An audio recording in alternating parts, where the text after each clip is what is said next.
प्रिय विद्यार्थियों, स्वागत है आपका हिंदी की कक्षा में। प्यारे बच्चों, आज हम हिंदी में क्षितिज बुक का बेटे चैप्टर नंबर 2 जिसका नाम है ल्हासा की ओर, इस चैप्टर को आज शुरू करेंगे।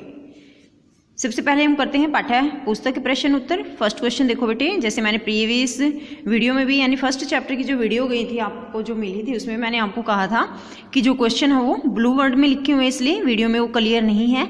इसलिए बेटे according to sound in question को समझिए।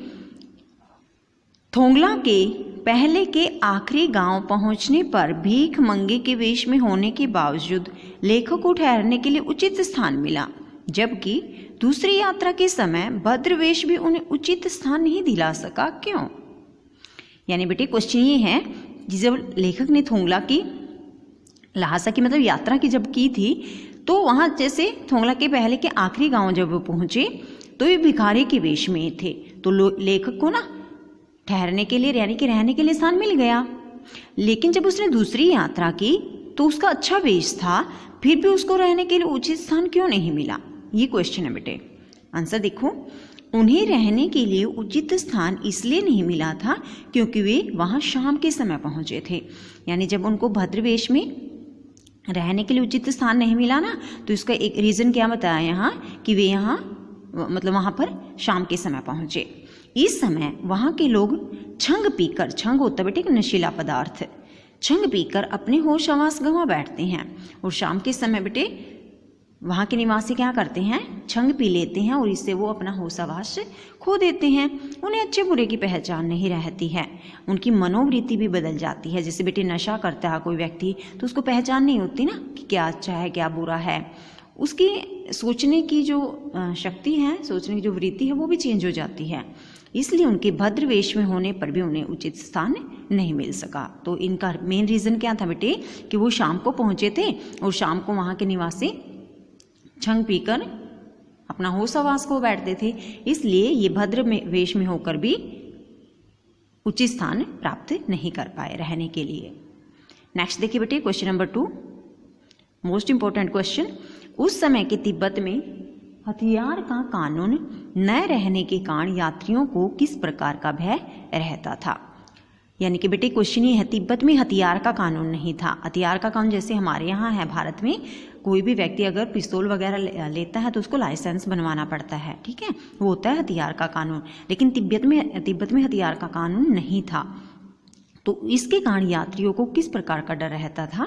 आंसर देखिए बेटे, उस समय के तिब्बत में हथियार का कानून न होने के कारण वहां लोग पिस्तौल और बंदूक लेकर फिरते थे, क्योंकि हथियार का कानून तो था ही नहीं, तो कोई भी अपनी मर्जी के अनुसार बंदूक या पिस्तौल ले सकता था। डकैत यात्रियों को मारकर उनका सामान लूट लेते थे। जो डाकू होते थे वो क्या करते, यात्रियों को मार देते और उनका सामान लूट लेते। काफी यात्री जाते थे ना, जैसे इसमें भी लेखक भी गया था अपने मित्र के साथ। इस प्रकार यात्रियों में सदा अपनी जान माल का डर बना रहता था कि न मालूम कब उन्हें लूट लिया जाए अथवा जान से मार दिया जाए। तो कोई भी वहां यात्री जाता तो उनको पता होता था बेटे कि यहाँ हथियार का कानून नहीं है, तो यहाँ जो डाकू हैं ये इनको मार सकते हैं क्योंकि उनके पास बंदूक और पिस्तौल है। वो लाठियों की, जैसे हमारे यहाँ मनुष्य लाठी रखते हैं ना अपनी मदद के लिए, अपने आपको सेफ रखने के लिए, लेकिन वहाँ के लोग क्या करते थे? बंदूक और पिस्तौल लेकर फिरते थे। डाकू भी यात्रियों को मार देते थे क्योंकि उनके पास भी बंदूक पिस्तौल होती थी। यात्री को सदा अपनी जान और माल का डर बना रहता था क्योंकि वहां पर हथियार का कानून नहीं था। नेक्स्ट बेटे क्वेश्चन नंबर 3, लेखक लंगकोर के मार्ग में अपने साथियों से किस कारण बिछड़ गया था? यानी लेखक बेटे अपने मित्र के साथ गया था ना, सुमति के साथ था, तो वह अपने मित्रों से किस तरह क्या रीजन रहा कि वह उनसे पिछड़ गया, पीछे रह गया? लेखक लंगकोर के मार्ग में अपने साथियों से इस कारण पिछड़ गया था क्योंकि उसका घोड़ा धीरे धीरे चल रहा था। पहला रीजन क्या है बेटे कि जो लेखक था उसका जो घोड़ा था ना, क्योंकि वो पहाड़ी यात्रा कर रहे थे, घोड़े पर सवार होकर यात्रा कर रहे थे, तो उसका घोड़ा क्या था? धीरे धीरे चल रहा था।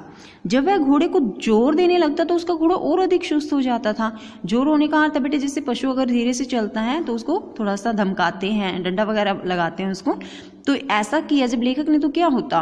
वह घोड़ा और भी ज्यादा सुस्त हो जाता।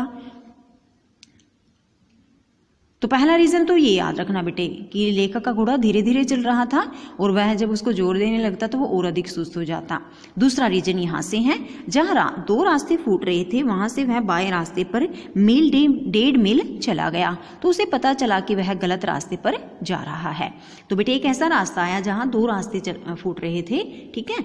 मान लीजिए जैसे लेखक था यहाँ, ठीक है, वो कुछ दूरी पर चला, दो रास्ते आए, एक मान लीजिए इधर जा रहा था, एक इधर जा रहा था, तो लेखक गलत रास्ते पर चला गया। रास्ता ये था लंगकोट जाने का।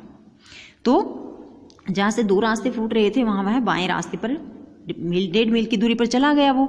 और जब आगे जाकर उसने पूछा कि मुझे लंगकोट जाना, तो एक महिला ने इसको बताया था कि वह तो गलत रास्ते पर जा रहा है, लंगकोट का रास्ता तो दाहिने वाला था। वहां से लौटकर उसने सही रास्ता पकड़ा और इस तरह वह अपने साथियों से पिछड़ता चला गया। पहला रीजन तो बेटे घोड़ा धीरे चल रहा था इसलिए वह अपने साथियों से पीछे रह गया, ठीक है। अब मुख्य रीजन क्या रहा, फिर काफी पीछे रह गया, जिससे कि लेखक एक रास्ते पर दो रास्ते फूट रहे थे तो उसने बाएं वाला रास्ता ले लिया, जबकि लंगकोट जाने का रास्ता था दाहिने वाला, इसलिए वह गलत रास्ते पर चला गया 1.5 मील की दूरी पर, और इस तरह वह अपने साथियों से पिछड़ गया, पीछे चलता रह गया, पीछे रह गया। तो बेटे आज आपको 1, 2, 3 क्वेश्चन इसके लर्न करने हैं। चैप्टर नंबर 2 ल्हासा की और इसके लेखक है बेटे राहुल सांकृत्यायन।